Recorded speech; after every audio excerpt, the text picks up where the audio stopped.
नमस्कार साथियों। आज हम फिर हाजिर हैं क्लास 9th की साइंस चैप्टर अपने था टिश्यू।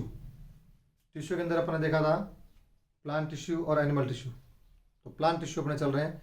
प्लांट टिश्यू के अंदर सिंपल मेरिस्टेमेटिक टिश्यू और एक परमानेंट टिश्यू। मेरिस्टेमेटिक टिश्यू अपन पढ़ चुके हैं। परमानेंट टिश्यू अपन देख रहे थे। परमानेंट के अंदर भी दो टाइप अपने देखे हैं, सिंपल और कॉम्प्लेक्स। सिंपल के अंदर अपने तीन टाइप देखे हैं, पैरेन्काइमा, कोलेनकाइमा और स्क्लेरेन्काइमा। पैरेन्काइमा के बारे में पहले वाली वीडियो में देख चुके हैं। आज हम देखेंगे कोलेनकाइमा। कोलेनकाइमा क्या है? कोलेनकाइमा जो है ये सिंपल परमानेंट टिश्यू है। सिंपल परमानेंट टिश्यू क्या करता है ये? It allows bending of various parts of plant like tendrils and stems of climbers without breaking, बिना टूटे हुए ये जो प्लांट्स होते हैं उनको बेंड मुड़ने में हेल्प करता है। आपने देखा होगा छोटे जो प्लांट्स होते हैं, हर्बिशियस जो प्लांट्स होते हैं, उनको अगर अपन मोड़ते हैं तो मुड़ जाते हैं, फिर अपन छोड़ते हैं तो वापस वो सीधे खड़े हो जाते हैं। जबकि कुछ कुछ प्लांट्स आपने देखे होंगे जिसको अपन मोड़ते हैं वो टूट जाते हैं। तो ये जो फ्लेक्सिबिलिटी है, ये फ्लेक्सिबिलिटी लिखा ना, it provides flexibility in plants. Plants के अंदर ये फ्लेक्सिबिलिटी प्रोवाइड करता है। कौन? कोलेनकाइमा। तो ये क्या करता है? It allows bending of various parts of plant. Plant के जो पार्ट्स हैं उनकी जो बेंडिंग है उसमें ये हेल्प करता है। जैसे टेंड्रिल्स, आपने टेंड्रिल्स देखी होगी, मटर का पौधा अगर आपने देखा हो तो उसमें ऐसे ऐसे टेंड्रिल देखी होगी, या आपने कोई बेल देखी होगी, लताएं जो देखी होगी, मतीरे जो लगते हैं, वो वहां पर भी आपने ये ऐसे टेंड्रिल्स जो है वो देखी होगी।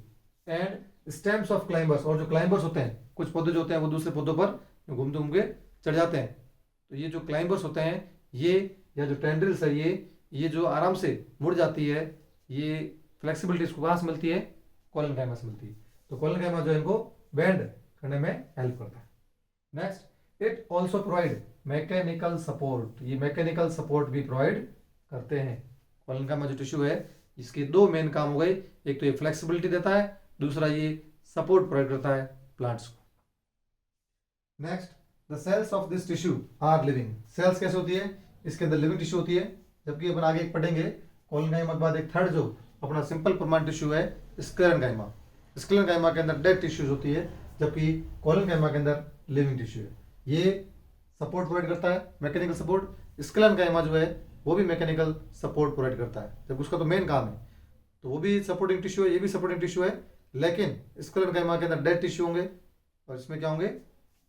लिविंग। उसमें डेड सेल्स होगी, इसमें लिविंग सेल्स होगी। तो ये आपको ध्यान रखना है। दूसरा, इसके अंदर जो सेल्स होती है कैसे होती है? इलॉन्गेटेड, लंबी लंबी सेल्स होती है, ठीक है। And irregularly thickened at the corners. और क्या होती है? इररेगुलरली थिकन, थिकनिंग होती है कहाँ पर? कॉर्नर्स पर। जो सेल्स होती है, सेल्स जो होगी उन सेल्स के जो कॉर्नर्स होते हैं, जैसे मान लो ये कॉर्नर है, इस कॉर्नर पर थिकनिंग होगी, इस कॉर्नर पर, यहाँ पर ये थिकनिंग जो है वो जमा हो जाती है, ठीक है। जो सेल वॉल्स होती है प्लांट के, अपने सेल्स होती है, उसमें देखा आपने ये क्या होती है? Plasma membrane. और उसके बाहर की तरफ क्या होती है? Cell wall. सेल वॉल होते हैं, ये सेल वॉल, अंदर साइटोप्लाज्म और ये सब होता है। तो इसके अंदर क्या होता है? जो इसके कॉर्नर्स होते हैं उन कॉर्नर्स पर जो है थिकनिंग जो हो जाती है, जमा हो जाती है।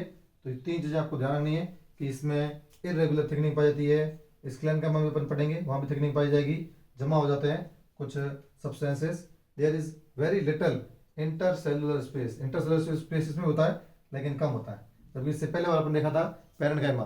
पैरेन्काइमा के अंदर सेल्स थी वो लूजली अरेंज थी और उसके बीच में जो गैप है ज़्यादा था, इंटरसेलुलर स्पेसेस ज़्यादा थी। जबकि यहाँ पर लिटल इंटरसेलुलर स्पेस होता है।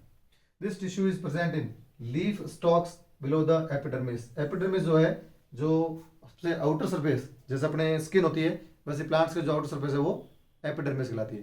तो एपिडर्मिस से थोड़ी नीचे, एपिडर्मिस से नीचे वाली जो लेयर होती है उसके अंदर ये कोलेनकाइमा होते हैं। और ये लीफ स्टॉक्स, जो पत्तियां होती है, पत्तियों की जो ये पेट्यूल्स कह सकते हैं, जैसे मैं बात करूँ इसकी, तो यहाँ पर ये जो पार्ट है लीफ स्टॉक, यहाँ पर कोलेनकाइमा मिलेगा आपको। और स्टेम अपन कह सकते हैं, स्टेम्स जो होते हैं, स्टेम्स के अंदर भी कोलेनकाइमा पाया जाता है, तभी जो हर्बेशियस प्लांट्स होते हैं उनके स्टेम्स आराम से मुड़ जाते हैं। तो ये हो गया कोलेनकाइमा। एक बार और रिवाइज कर लेते हैं। इसके आपको जो पॉइंट्स हैं, इंपॉर्टेंट पॉइंट्स जो है वो आपको ध्यान रखना है। पहला तो अपन ने देख लिया कि ये सिंपल परमानेंट टिश्यू है। दूसरा पॉइंट, ये बेंडिंग में हेल्प करता है, विदाउट ब्रेकिंग, बिना टूटे जो स्टेम आराम से मुड़ जाते हैं। एग्जाम्पल बता दिया, टेंड्रिल्स है या जो क्लाइंबर्स होते हैं उनके स्टेम में ये कोलेनकाइमा होती है। दूसरा, इसके फंक्शन की बात करें तो ये फ्लेक्सिबिलिटी प्रोवाइड करता है और मैकेनिकल सपोर्ट प्रोवाइड करता है।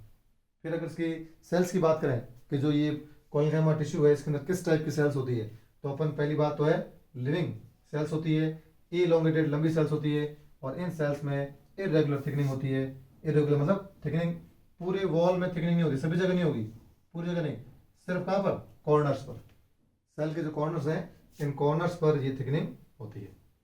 और इसमें क्या होता है, इंटरसेलुलर स्पेस होते हैं, लेकिन इंटरसेलुलर स्पेसेस जो है वो कम होते हैं, पेरेन्काइमा में ज़्यादा होते हैं। फिर ये टिश्यू कहाँ मिलते हैं, तो बता दिया जो लीफ स्टॉक्स हैं यहाँ पर मिलेंगे, और लीफ स्टॉक्स में भी कहाँ पर, एपिडर्मिस के नीचे। क्लियर।